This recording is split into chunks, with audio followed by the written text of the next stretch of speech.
All right, guys. Hey, it's Jason with Kentucky Sustainable Living. We got Shelly with Two Old Crows Homestead, and Jake with Dog Creek Farms, and Tag from Life Done Free. Tag, thanks for joining us tonight. Uh, we've all met in person before in real life, which is nice. We can call ourselves friends. Uh, Heck yeah. Tag, kind of, I know there's going to be some people on here that might not have ever heard or seen your channel. Kind of give us a quick overview of what you're doing, what you've got going on at your place, and the community you're building out there in Kansas. Yeah. So first, thanks for having me on. And Shelly, I can't wait to get more soap. But let me know what you want, and I'll make sure I bring it. I got some last Friday. Yeah. We're out. The stuff that we got anyway, I won't derail. So I'm Tag from the YouTube channel Life Done Free. I'm also the founder of the social media platform freesteading.com. I'm also one of the founders of the alternative energy company Grid Down. But I'm actually a recovering, economics guy. I worked for almost 25 years as the chief marketing officer for a financial holding company. And then COVID came around and they decided they wanted to push me around, and I didn't bully very well. And pretty quick, I was unemployed. And so me and my wife sat down and decided, hey, what's next for us? And we decided we would do what I think everybody needs to be doing, which is to, minimize the impact that the system has over all of us. And so I took it to war, and I live 100% off grid today. I have no mortgage, no car payment, no electric bill, no water bill, no sewer bill. I still pay taxes because I get that question a lot. I haven't figured out how to get rid of them yet, but I'm telling you, if I could, I would do it in a second. I think all of us would. Yeah, I figured that one out. So if anybody's got a good idea on that, let me know. Part of my healing process as I went through this, losing my career and all of this, is I thought I would get on YouTube and I'd build me a little channel and just talk about what it did to me. And because, I gave that company everything I had for a lot of years. And then it just kind of took off from there. And now we just talk about, starving the beast and getting out of the system and homesteading. And, my homestead here, we have animals. We grow most of our food. It's funny when my wife and I just 2 days ago went to Sam's Club, and we don't go very much because we really produce most of our everything. But what we need is things like trash bags, stuff that you're just never going to produce right on your property. And so we went and filled up one grocery cart full, and it was $650. I about fell out of my lap. I'm like, well, you got to. In fairness, guys, I haven't been to Sam's Club in 6 months. Yeah. But I'm like, oh my goodness, So so that's pretty much us, pretty much what we do. That's cool. Yeah. Everybody talks about being as sufficient as you can and everything else, but it's like there's certain things, and I've watched a lot of stuff you said in trash bags. I don't know anybody that's producing their own trash bags, and I don't know anybody that's making their own salt either. So right. I don't have a salt mine. There's not any salt mines around here, and there's just all kinds of stuff. And I think Grumpy did something one time. It was like a pencil, what it takes to produce a pencil, and it's mind blowing on some of the stuff. And you're just like, yeah, there's no way to be 100% self-sufficient on anything. I mean, no, it's impossible, Jason. But I'm going to tell you this, and this is, if anybody takes anything from me today in our conversation, take this, which is, if you ask any general, and I've said this 1,000 times, how many fronts he wants to fight a war on, he will tell you one. And the reason he will tell you one is because he don't want to have to divide his forces.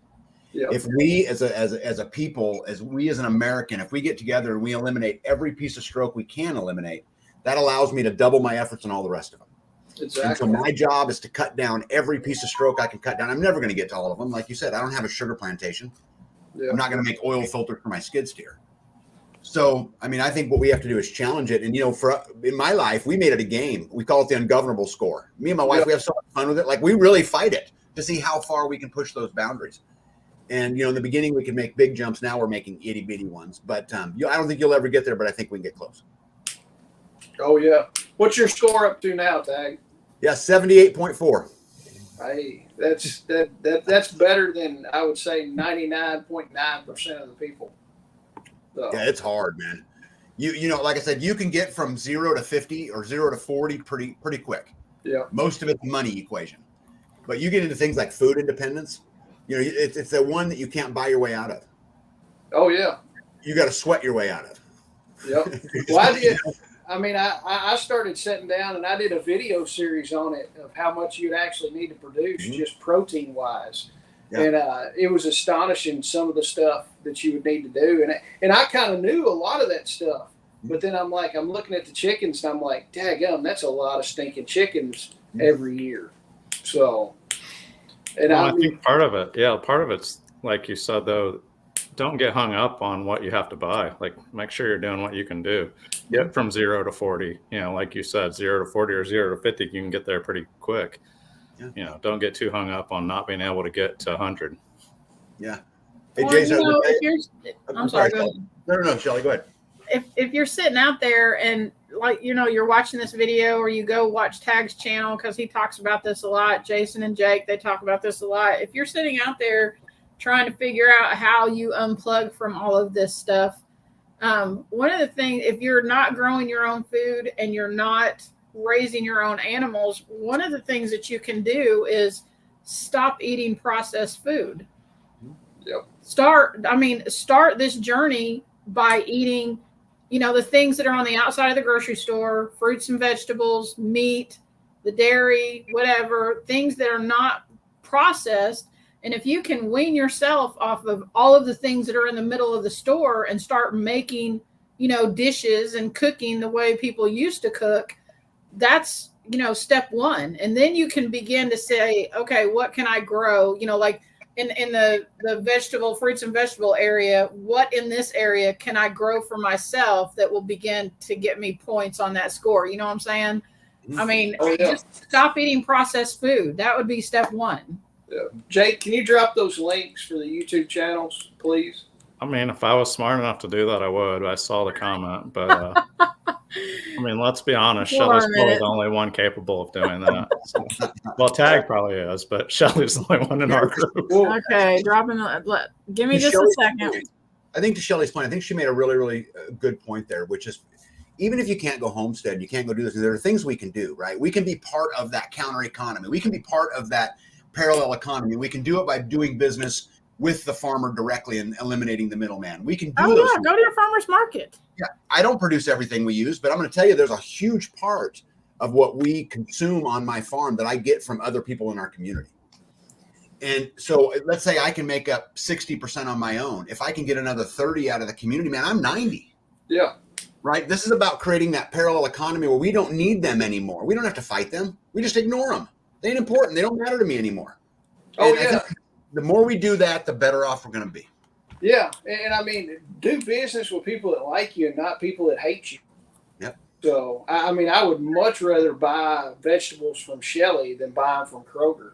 Mm-hmm. I mean, guaranteed. And a lot of the American people are spoiled. They want strawberries in January, fresh strawberries. And it's like, you're not going to get it. You're going to have to eat seasonal like our grandparents did. Either that, if you want green beans in January, either you've got to have a really good greenhouse and a big greenhouse, or you're going to have to eat canned that you canned yourself. Yep.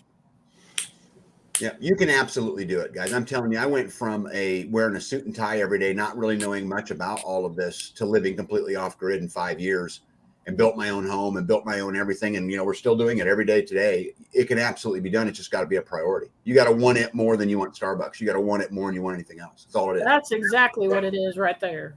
Oh, yeah. Yep. But I am still getting a few fresh strawberries in September, which is crazy. Yeah. But wouldn't you rather wean yourself off of that stuff before you have to not be able to get that stuff anymore? Oh, yeah, for sure.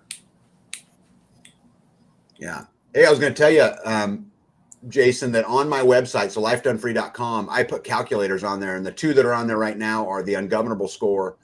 But also I have a food calculator in there that calculates the calories of a chicken, a hog, everything. And it will tell you, if you put in the number of people in your family, it will give you the exact amount of everything you need to make it through a year. That's cool. I'm going to have to check that out. Yeah. It's free. Just go download it. I don't collect email addresses. I could care less. Just go get it. It's fine. Oh, yeah. I mean, it's staggering. Like, I didn't even do any kind of fruits and vegetables. I'm like, that's just a staggering amount to figure out. And there's so many variables in it too. So, yep. I mean, you could say, yeah, you need four 50-foot rows of green beans for one person, mm-hmm. for the year. But then you're like, well, the green beans might only put out half as much this year. So it's, or not at all. yeah, I mean, it's a huge variable on it. Yeah. And me and my wife figure we're going to lose 30% of our produce every year. Yeah. 30% of our fruit trees, 30% of our produce, 30% of our animals, 30% of everything. There, Shelly got the link. Thanks, Shelley. Yeah, so Shelley- you Shelly's a can smart download one the out there. Ungovernable score and the food calculator right there. Okay. Cool. So, well, Tag, you are going to be at our festival coming up in October. I am. I'm excited. Yes, and we get to see you in person again. Yeah. So, and you're gonna be at our dinner, the charity dinner for Vets for Child Rescue. Yep. And that's gonna be an awesome time getting to sit down with everybody, raise some money for a good cause. What are you gonna talk about at the festival? Kind of give us a little hint of that. Yeah, so I'm going to talk about ways we can get out of the system. And just like what we're talking about here today, you know, and I know it, I lived it, I went through it, and I'm still fighting that, you know, that battle today. But I'm going to focus most of my attention as far as speaking to the audience on ways we can get out of the system, starve the beast, the way we don't, you know, people, we talk about this all the time in, you know, my community. And for those who don't know, we have a huge community out here, but you don't have to fight them. Just ignore them. That's all you got to do. You know, I don't protest. You know what protesting does, Jason? I'm going to tell you something. For those of you guys who want to go out there and hold a banner and protest, all it does is it allows the politicians to go back to their office and say, look, democracy works. Yeah. That's all it does. It don't do anything. You got to vote with your dollar. You got to starve the freaking beast. And that's what I'm doing. Yeah, and you would be way better off taking those 2 or 3 hours protesting and going and making some money. Amen. I mean, I know how much my time is worth, and if I spent 3 hours protesting, I know exactly what I could buy if I just stayed and put my head down and worked. Yep. Because it's not going to make that money that I made working those few hours is going to do a hell of a lot more than holding a banner. Yep. Sad. So, and I'm right there with you on protesting. I just kind of ignore the stuff, and I look at what's going on and get a picture of what's going on, you know, globally and then nationally and stuff like that, and just to know kind of what's up or what kind of BS they're feeding you today. But I look more of what's going on within 30 or 50 miles of my house. I can have a little bit of a say, not a whole lot, and then I'm real worried about what's going on within a 5 to 10 mile radius of my house, because I've got way more control over that. There's too many people that just sweat everything all the time. They're like, oh my God, they did this in Washington State today. Dude, you live in Kentucky. Who really cares? Yeah. Did it affect you? I mean, yeah, they've got stuff going on in all these different states. I still woke up this morning and went to work. Mm-hmm. Yeah. Well, and if you're not going to do anything, I mean, what are you really worried about? Like if you're just worrying to worry and not trying to do anything anyway. Yeah. Yeah, exactly. Yeah, perfectly said. You know, but here's the thing, guys. There's things we can do. You know, in my community, we've elected people to office in my county, right? And we continue to push the boundaries of the school boards and the county commissioners, and our sheriff is a constitutional sheriff. And, you know, so we work really, really hard at being able to control the laws and the things that go on right here at home. I can't do anything about Washington, but imagine if we could get my county and a county there in Kentucky and a county in Nevada and a county here and a county there, and pretty soon you get this big network built up, and then we have our own economy. Now they really don't matter. Oh yeah. And that's the good thing about Warren County. Our sheriff comes to church with us. Constitutional guy, super nice guy, and I've got his cell phone number and I can call him whenever. And he lives like 4 miles down the road from me. Yep. So you'll get to meet him, Tag. He's going to try his best to be at the charity. Cool. Cool. So, I'm really excited about coming up and speaking. I'm, you know, it'd be a new venue for me. You know, obviously I've never been there. It's your guys' first one, so obviously I couldn't have. But I'm super excited about coming up and just hanging out and, you know, seeing where it takes us. Oh, I think it's going to be a great time. We've got, I think, close to 40 vendors. Mm-hmm. So you're going to see everything. You'll see everything from soap, handmade soap, all the way up to Bobcat construction equipment, to the portable sheds, to hoop houses, to tactical nylon gear, medical gear, and I mean everything in between. Yeah. So it runs the whole gamut. If you can't find something at one of the vendor booths that you want, you've either got all the stuff you need or you don't care anything about homesteading and preparedness. Are you saying that we get a chance to vote with our dollar? Yes. And most of these companies, like the Bobcat, is a local company that, I mean, they're pretty good guys. So I mean, it's a local company, and pretty much all the vendors are going to align if they're in this space. Most of the time, they align with it. You don't see a whole lot of, liberal people in this, but there are some. But still, you can kind of look over that a little bit. But they're all, like-minded kind of thing. Yeah. Yeah, you know what the difference is between a liberal and a conservative, Bud, and a freedom-loving person, all that? It's where they're at in their journey. Yep. That's all it is. so true. That is so true. All it is. I have an uncle who, and I've told this story many times, and this story resonated with people, but I had an uncle who used to tell me I was crazy. And you're crazy, you're crazy, you're crazy, you're crazy. And, he came to me one day and said, you know what? You might be the smart one. And, the moral of the story is, what if I would have called him stupid? Yep. Now he's in, and I always think about that, it's just, we're all just in a different place in our journey. I mean, it seems to be coming more and more. I mean, I don't know, at least with me, I'm hearing more and more people that, we've had computer problems at work all week. We lost our system. And, I'm talking to some guys and they're like, if they could do this here, like, what if they did it to the water? What if they did it to the power? And I'm like, yeah, like you've never thought about that before. Yeah. But I mean, these are people that, have never thought about anything like that. And it's, it's just amazing to me how many people, I've probably talked to 5 or 6 people I work with that, have said they're going to try to get to the festival. And these are people, honestly, at work, I never really talk about any of it. I just kind of go do my job and, let it go. But, like these days, more and more people are kind of, mentioning something that then lets me open up a little bit and say, hey, you should check this out. Because going to these things are how you, network and build the community. I met everybody on this through, you did Tag did an interview with Jason, and that's how I met everybody on this, live tonight. Then going to SRF and then going, so, it's, you just got to go. And I'm not a person that normally goes to these type of things and talks to people, but you'll find out once you're there, the first person you talk to, you're all there for the same, you all have something in common. That's how you end up there. So it's a good time. Well, and one of the things you figure out when you go to these things is that they're your people. Yeah.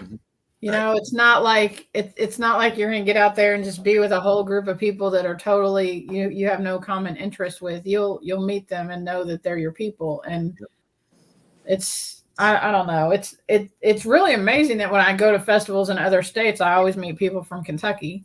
And that's just, I'm kind of like, okay, but you definitely need to get the community thing going. And now, and I have watched this happen just in the short time that, Randy and I have been doing this, but stuff gets out of whack and people are like, oh my God, I got to grow my own food, or I got to buy some chickens, or I got to, make sure that I can provide meat and all that kind of stuff. And then things kind of smooth out and they're like, I don't need these chickens or whatever. And which that just kind of cracks me up, but I don't know. It looks like things might be getting out of whack again. So there's probably going to be another huge flood of people coming into homesteading, and they're going to, want to know how to do things. And it's fine. I don't care to teach anybody what I know. And I by no means am an expert. I am not at all.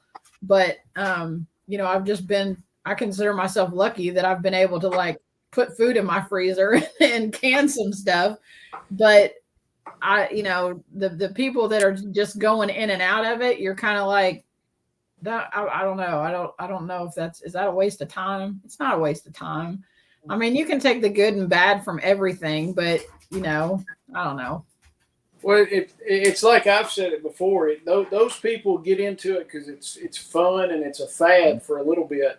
It's almost like the new fad diet. They're like, oh yeah, I'm going to do this fad diet where you eat ice cream every day and nothing else. Sign me up. Yeah. And it lasts like a week or two, and then they're like, oh, I want to do something else. And it's more of a lifestyle change. you got to live this stuff every day. I've made choices to have animals and stuff like that need to be fed and taken care of every day. Before I got on here, I was filling up water troughs. I was walking around with my iPad going, and I kept it with me. So if somebody got on here, I could let them in while I was shutting water and moving water troughs and stuff like that. So it's a lifestyle, not just go buy this crap. And I spent $10,000 and I got my bug out bag, my bug out vehicle, and all that. And then you don't ever use it. Again, I think it's a journey issue. And, people, Grumpy once said to me, and I'll never forget it. He said, Tag, things aren't going to change until NASCAR dads and soccer moms feel it. Yeah. And that was his words, and I've always kind of remembered that from him. And I just think as the pressure mounts, you're going to see more and more. I don't know if you guys are history buffs, but, in 1842, when they discovered gold out in California, there was a big migration, and they actually referred to it as the Great Migration. And over 40% of the population participated in the Great Migration, headed west. And they were headed west for a better life, to get out of political prosecutions and religious persecutions. And, they were moving to get away from that. And today I find it funny, they call it the Great Resignation. And here we go again. And, we're not necessarily moving so much, from a geographic perspective, but I think people are moving more and more towards it because they're scared. They're scared the government can no longer deliver. And they can't, guys. They can't. They cannot deliver anymore. The government is losing control, which is what's causing all of this. They're just losing control. And because they're lost control, it's going to get more and more absurd laws. More and more crazy things are going to go on every single day because they don't have a grip that they once did. So I think you're going to see an explosion. I think you're going to see an explosion. There's not a better time to build community than right now. Right. I agree. I've always said it that the people will rise up when they can't get Starbucks and Netflix doesn't work. That's been my two things is when that happens, you're going to see something crazy go on. Yep.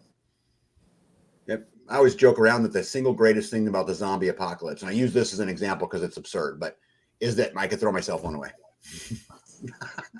Oh, yeah. I would love to throw my cell phone away sometimes. Yeah, just be like, I'm going to go sit in the hammock. But I would, the bad thing about throwing the cell phone away is then I wouldn't be able to put my earbuds in and listen to stuff while I'm working. Yeah. So, but I'd probably You might have to get to know Jason a little bit. Heaven forbid. I don't want to do that. Some of the crap that goes through my head some days. So. It's like, we have to go back to reading books and playing board games. I'm fine with reading books and playing board games, but sometimes when you're doing mundane tasks like sanding doors, you've got to have something fill your head, and I might as well have something halfway educational where I can learn. Well, if you get to the point where the phones don't work, you probably won't be sanding doors anymore. So you'll probably have something much more, intriguing. Oh yeah, there will be all kinds of good stuff going on then. So it'd be hunkered down working 16 hours a day, manual labor, getting stuff done at your house. Yep. Jason, how's your guys' community going? You and I haven't talked in a little bit. It's going good. To be honest, the bad thing is you've got to go through so many people to get doers. Yep. And I was talking to one of the guys before, and one of the guys in the group, and I'm like, I would love to grow this thing to 1,000 members in the small group. And he's like, yeah, but I don't want to get that big. And I'm like, out of 1,000 people, we might wind up getting 100 to 150 of real good doers that you can count on. And he's like, well, I didn't think about it like that. So that's the biggest hurdle is everybody wants to be a part of something and put that little badge on their plate carrier or whatever. I'm a member of this, and they put their plate carrier on for a picture or some crap, but you call them up and it's like, hey, we're planting a food forest at my place. And it's like, that sounds neat. I've got some other stuff I need to do today. So that's the biggest part about it is finding people that are actually doers and not people that just want the pen to put on their plate carrier. Yeah. We've got 900 people who, claim to be part of the community one way or the other. It might be over 1,000 now. I haven't looked in a while, but at the end of the day, there's 200 that are semi-active, but there's about 70 of us that really make everything work. Yeah. When it's all said and done, there's 70 of us. And, tomorrow we're going to go build a guy a house tomorrow. and there will be 45 people or whatever that show up, and we'll stand a house in one day. But it's those people. But just like you said, if I didn't get to the 900, I'd never get to the 75. Yeah. It works, unfortunately. And it's just like I've said before, I've told people, I'm like, you most likely you didn't go out and marry the first person that you went on a date with.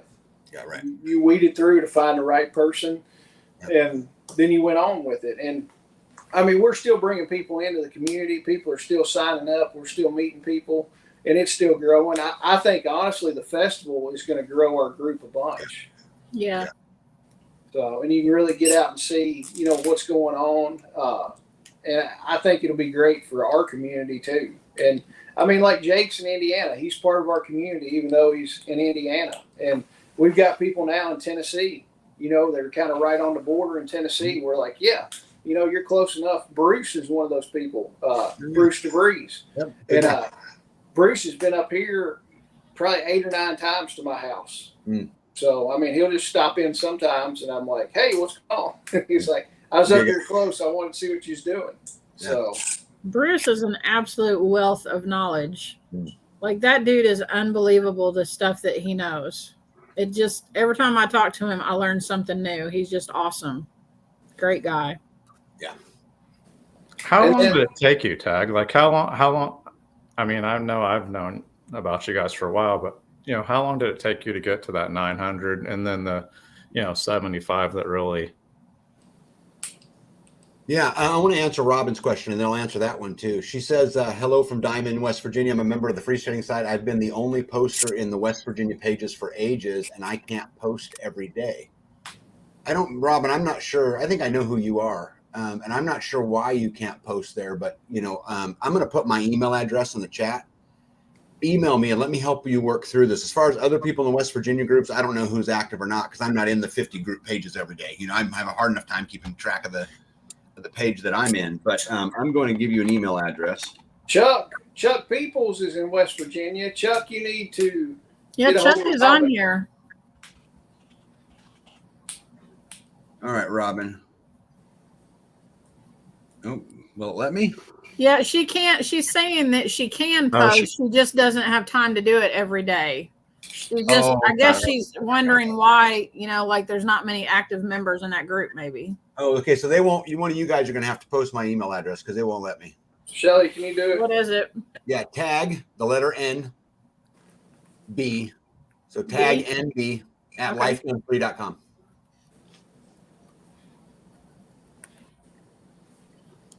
Yeah, you do, Chuck. I mean, you just got called out. So, yeah, Chuck, you need to be more active in West Virginia. But the bad thing is Chuck's moving to Kentucky. Well, I was going to ask about that. I assumed it was public knowledge, but I thought he was moving. So I wasn't going to say Robin, anything. if you come to our festival, I'm sure you'll be able to hook up with some more West Virginians. Yeah. Yeah, and I don't know how active that group is, but Robin, now that you said that, I'll go in there and dig into it. And first of all, make sure it's working properly, but it should be. But we can certainly dig into it for sure. But anyway, Jake, to answer your question. So I've been a long time prepper for a long time, since 1993. And so I always kind of worked inside of different groups and different things for years and years and years prior to the big debacle that I went through. So it started 20 years ago. But I'll tell you that there's one, besides myself, there's one person that's still in it that was in it back then. Right? And so it's kind of I always tell people, if you're not growing, you're dying, period. You can't get stagnant, because if you get stagnant, people come and people go. But I'll tell you that it's interesting how it works. 0 to 5 was the hardest.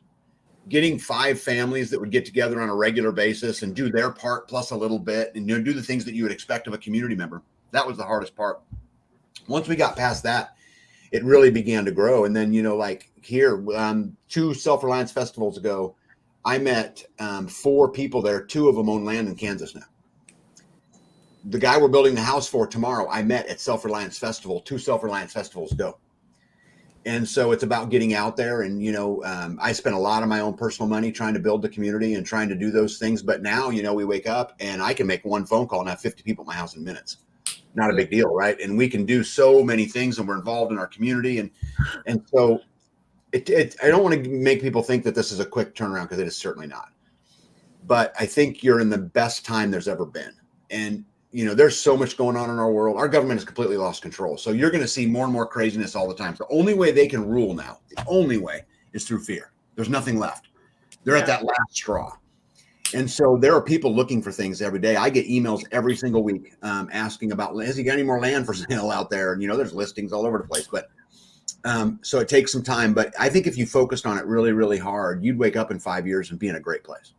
But here's the thing. You got to be intentional. If what you're going to do, and anybody who's listening to me, if what you're going to do is walk into Tractor Supply and say hi as you walk by somebody, you're never going to build a community. Yep. If you're not willing to take that bag of chicken feed, throw it up over your shoulder and help them load their trunk and ask them how their day is and what's going on and where do they live and what do they do for a living. If you're not willing to be intentional and go do that, you are never going to build anything because everybody's scared. Yep. Just a fact. And I mean, I would like to think, and since Chuck's in here, he can answer it. Chuck's going to move to Kentucky. So, I mean, I hope I played a part of that in him choosing to move to Kentucky. So, and then of course, Chase, his son, and Chase's wife and kids are going to come right along. So right there's a whole family, and I'm hoping that I was I hope I was helpful in doing that and letting Chuck move here. Yeah. Even though when he moves, he's probably going to be a couple hours away, but it's a lot closer than where he is now. Yeah. Yeah, we need community in every state. And I'm telling you guys, if I can network with Missouri, and Missouri can network with Illinois and Kentucky can network with Tennessee, there's a lot we can do. Yeah. Right. Well, I mean, one of the biggest things SPAG has put together, I mean, we got Midwest Preparedness, we've got SRF and our festival. We're all three working together on this and building it together, which is awesome. SPAGs came up with that, and I'm like, yeah, why not? I was like, it's not like we're going to fight with each other or anything. But now we're partners in it, and what is it? There's no reason we can't promote each other. The Great American Festival, is that what it is? The Great American Preparedness Tour. That's it, the Great American Preparedness Tour. Yeah, Chuck said I wouldn't accept him unless I had state residency.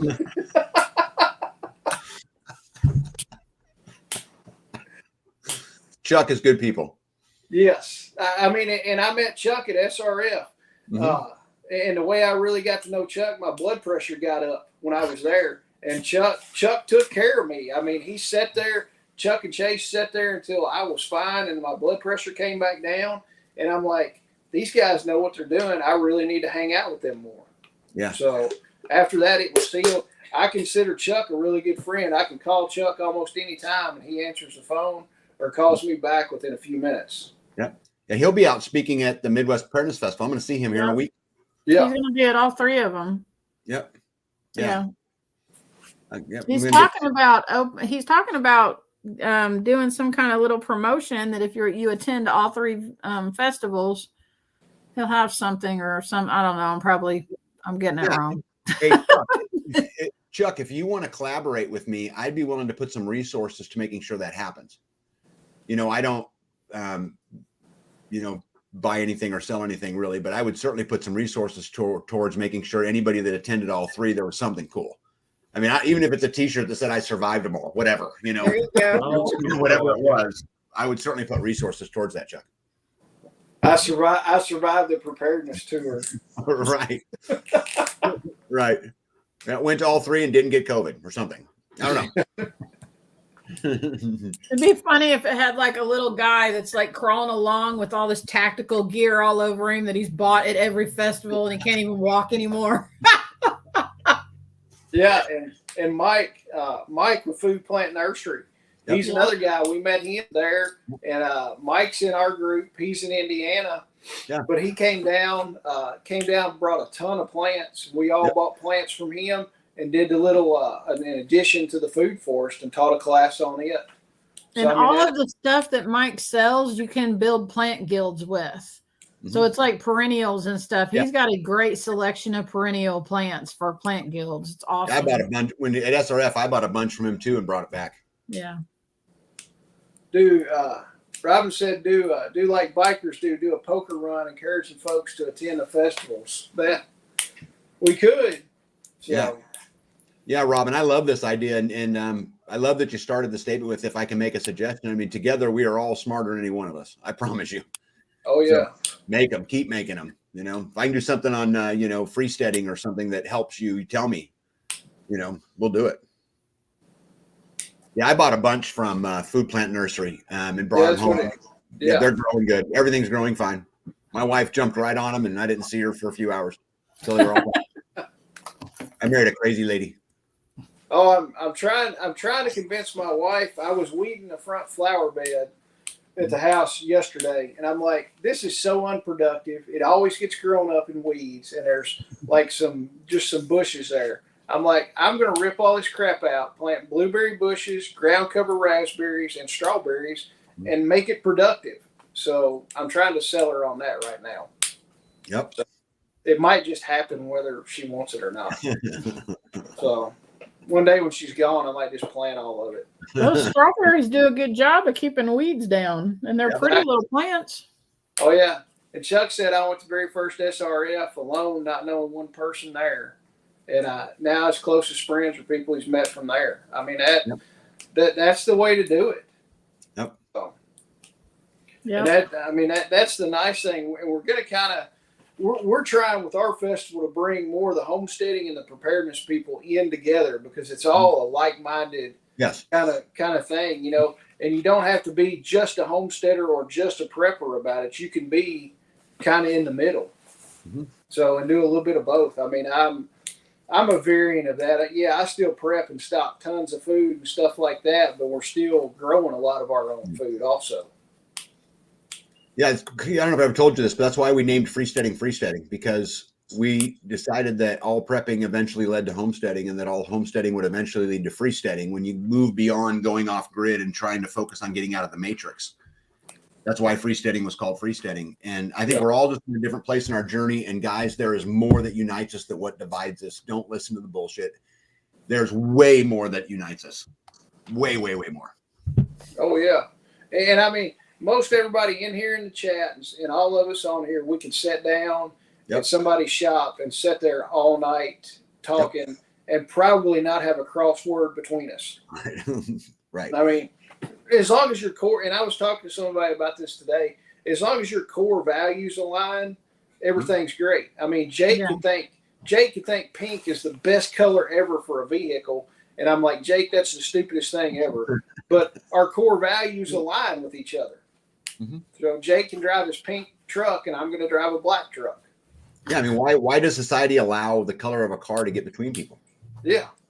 And it does. I mean, that and all kinds of other stupid stuff. They just drive that wedge in there, and it's like, I would actually encourage him to buy the pink car because it'd give me something to torture him about the next 10 years.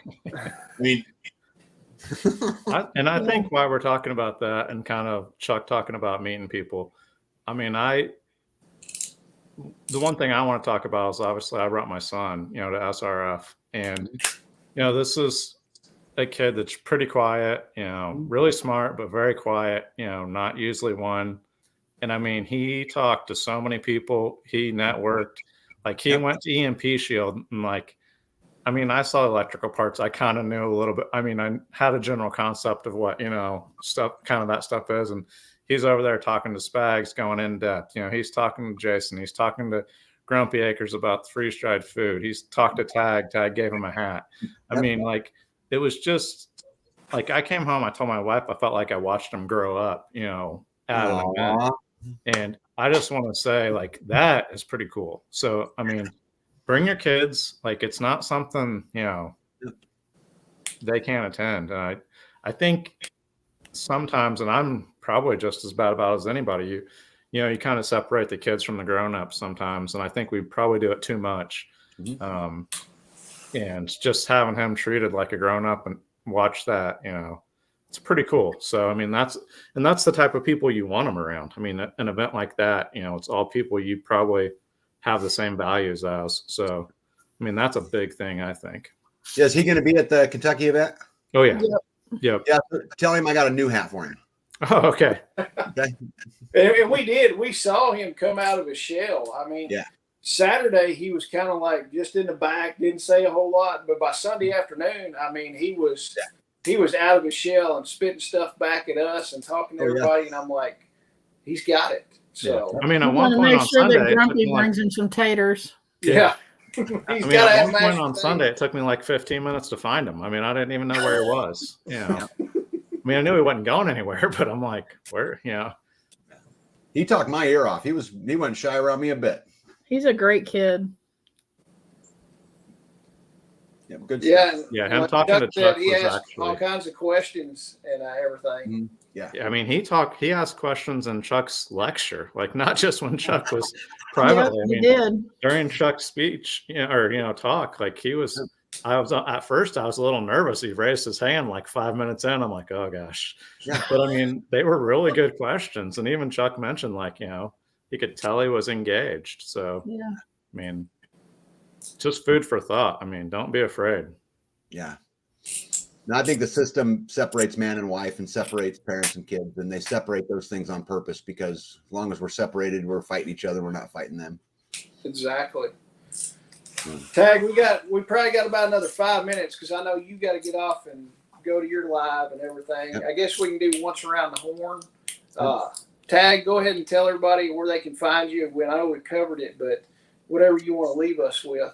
Yeah. So YouTube channel's Life Done Free. We got a Facebook page. I don't pay a lot of attention to it, just so you know, but also we're on Rumble. Freesteading.com is a great place to go if you want to yoke up, and you can connect directly with me there. And I can help introduce. I mean, at the end of the day, again, I think the goal has to be to build the parallel economy. For me, it's my number one goal, but that takes community and it takes all of us working together, pushing that. If you want to continue on it now, I'm here in another 19 minutes. We do a live every Friday night at 7:00 religiously, which is why I'll be leaving this conversation early to get ready for our live. And, we'll go over there and chit chat and have a good time. But yeah, you can find me any of those places. Go to the Midwest Preparedness Project coming up here in a week. Then we'll be going to Self-Reliance Festival the week after that. Then we skip a week and we'll be in Kentucky the week after that. And, if any of you guys get a chance to go out there, come see me, come stop by and say hi. And, we'll chit chat a little bit. Jake, you got anything? No, I mean, get on the website, register for the updates. I mean, that's a good way to keep informed on what's going on.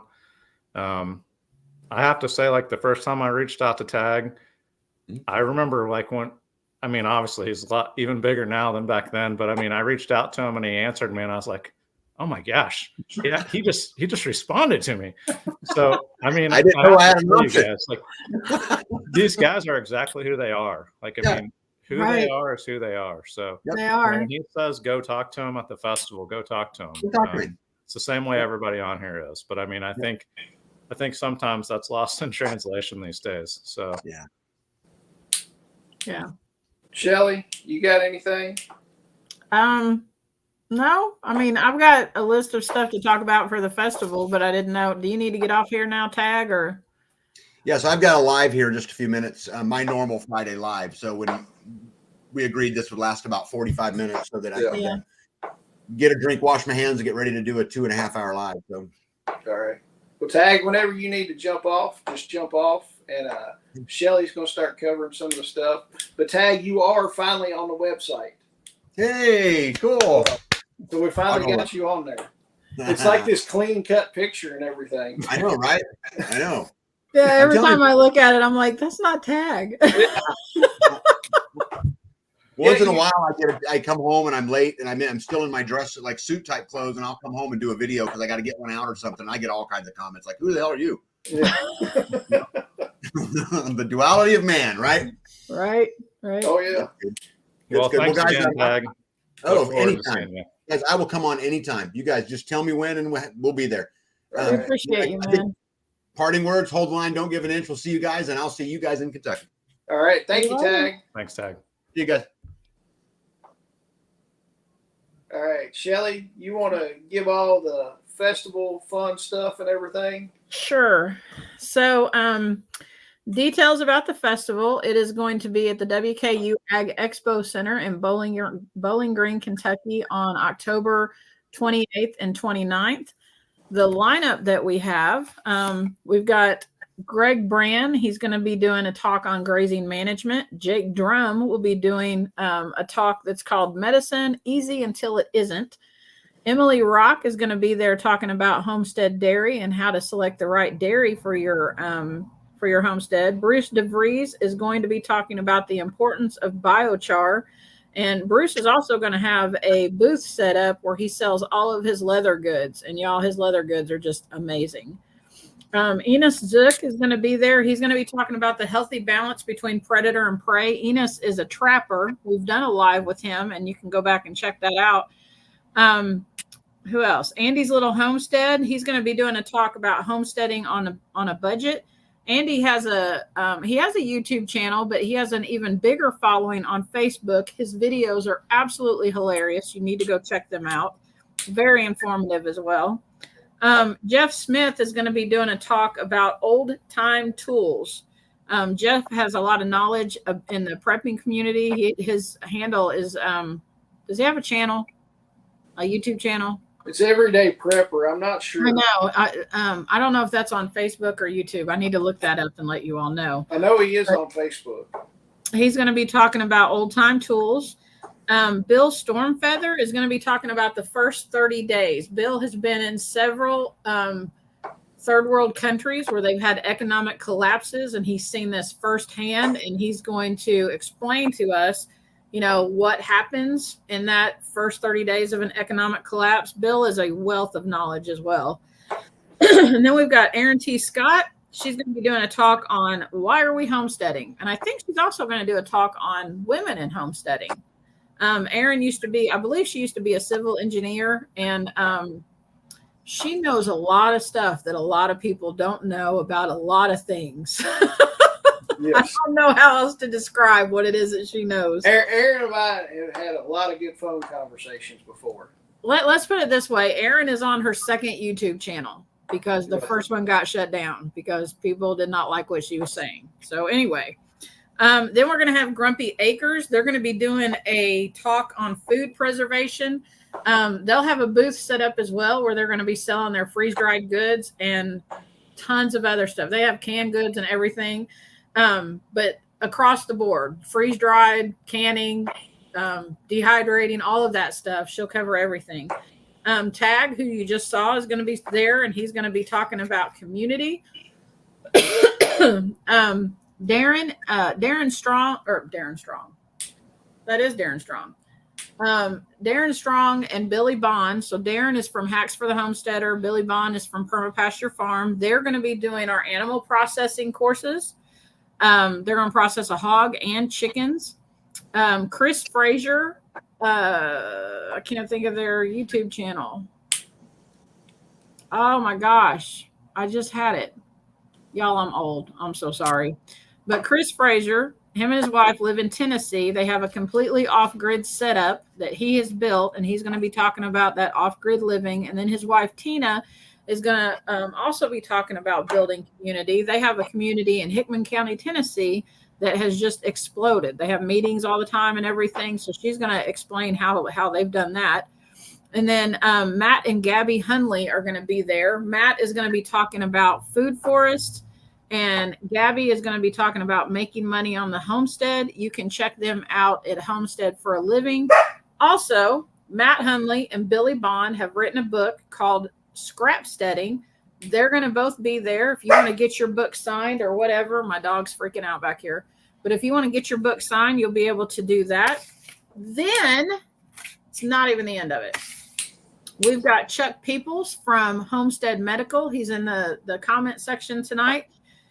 Chuck is going to be teaching 2 classes that are actually, there's a charge for those classes. The first one is an 8-hour class that's homestead medicine. You can find out the details of it on our website, KentuckySustainableLiving.com. I promise you, you are going to get probably $1,000 worth of knowledge in that 8-hour class. It is totally worth the cost for that class. Go check it out. And he's also going to be doing a 4-hour Stop the Bleed class. Let me back up. The Homestead Medicine class is on Friday, the 27th. That's the day before the festival. So when you register for that, plan on being there on that Friday, and we provide lunch. The Stop the Bleed class is a 4-hour class that's going to be on Sunday afternoon, and you'll leave that class with a tourniquet. I mean, tourniquets run like $40 or $50, and you're going to get one in the class. You'll also be certified when you're done with that. And then Eric Johnson from Porterhouse and Teal, he is going to be teaching a class on Friday as well. It's an 8-hour class, Permaculture Guilds. So he's going to teach you the classroom stuff about permaculture guilds, and then you're actually going to go out and build a guild. And he's going to show you step by step how to do that so you can take that knowledge home and duplicate it and build your own food forest. Did I cover everything? I think so. Website. Hold on. Okay. I'll let you talk about that. The website is KentuckySustainableLiving.com. The festival is October 28th and 29th at the Ag Expo Center in Bowling Green, Kentucky. Jason over here is going to tell you about the dinner on Saturday night. Yeah, and then Saturday night we're doing a charity dinner for Vets for Child Rescue. With the charity dinner, all our guest speakers are going to be at the dinner, so you're going to get to eat dinner with them, sit down for a while, hang out with them, have a glass of wine or a shot of bourbon, whatever you want. Eat a good meal and hang out with these guys and get to meet a bunch of cool people. Most likely Forrest Seeley, that runs the business part of Vets for Child Rescue, is going to be there. He's pretty sure he's going to fly in, so you'll get to meet Forrest. And then all the lineup that Shelly said, all those guys are going to be there where you can sit down and have a few minutes to talk to them and eat a good meal. And the money is going to an awesome cause. So we hope to see you there. Go ahead and get your tickets for any of the classes you want to do and the charity dinner. You need to pre-buy your tickets because if you come the day of the festival, I don't know that we can get you in just because we have to plan for food ahead of time. So it will be better to buy your tickets ahead of the time because I can't promise you that you'll have food or not. One other thing, if you're planning on coming to the festival, get on the website and sign up. There's a sign up button on the website. And what that does, it's going to ask for your email address. So what's going to happen is this week, I actually started sending out a newsletter that will happen once a week. And all it's going to do is give you like updates of speakers and that kind of thing. And just, kind of keep it in your mind, not to forget about it. That's all you're going to get from us, are just newsletters once a week until the festival starts. So sign up for that. And that kind of gives us an idea of how to predict how many people we're going to have coming through. And that will determine whether or not we can get the Ag Expo Center to, sell food and stuff. So if you could let us know that, it would be greatly appreciated. And you'll just get a little newsletter from us once a week until October. And one last thing is we're also going to have raffles and some other stuff. So it's a good way to support, the festival. And if you have something you want to donate for the raffles, reach out to us. And keep in mind, the people that sponsored this and the vendors there, everything Tag talked about tonight and everybody on here has talked about, those are the people that made this happen and made this event free. So, if you can find somebody you can support while you're there, those are the people that made this possible. Oh, yeah. And two of the items that are going to be up for a raffle, we're going to have an EMP shield to raffle off. And we've also got one of the Spags bags. Spags was kind enough to donate one of his Spag bags. It's essentially a bug out bag loaded down with a lot of stuff. And I've got it sitting here. I'm going to do a video on it as soon as I get a chance to crack it open and look at all the items. But there will be an EMP shield in the raffle and a Spags bag. And I think Spags told me there's only 38 that got made. So you'll have one of 38 if you win that in the raffle. Yeah, we have a Milwaukee M18 weed eater kit. We have a small portable pellet smoker, small portable Blackstone. There'll be some nice stuff. So Chuck just said, and an advanced wound care kit and homestead med kit. Great. I knew that was a possibility. So that's awesome. Y'all have Thanks, no Chuck. idea how helpful that stuff is. Oh my gosh. Yep. And Chuck, I appreciate you doing that. So we've been on about an hour. Has anybody else got anything else to say before we sign off? All right. Well, guys, we appreciate it a bunch. We're going to sign off, and we will see you next week. Friday, we'll have another guest speaker or somebody that's going to be at the festival and do this all over again. Like and subscribe to all our channels. Hit the thumbs up button. Share it out. Share out the festival as much as you can. We're going to try to grow it as organic as we can, and everything helps. So I appreciate it. We will see y'all next week. Good night.